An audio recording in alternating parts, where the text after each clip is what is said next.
biak te rum ha changin ka ngai thin che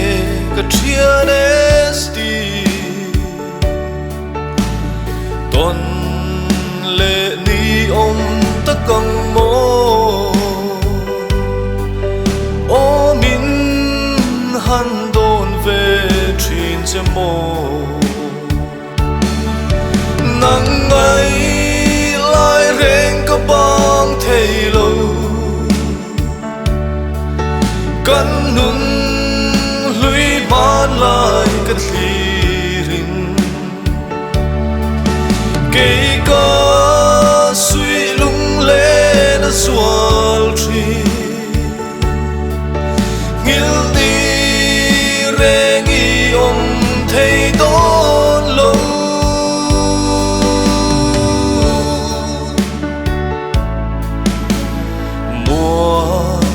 zatam kardan alengin ton ni rengi om thei si lo lo leng la kan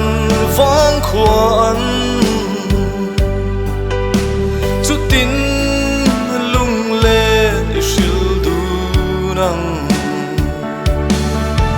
nang ngai lai reng ka bang thei lo kan nun lui ma lai ka thirin ke ka sui lung le na sual thi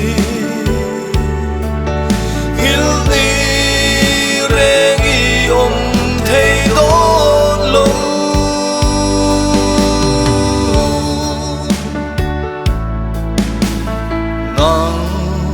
ang reng hi ka tong ngai lo ti e ma ka thin lai lua tu di ka lo chai ve thin po nang ai em hian ka fe ngai lo nang ngai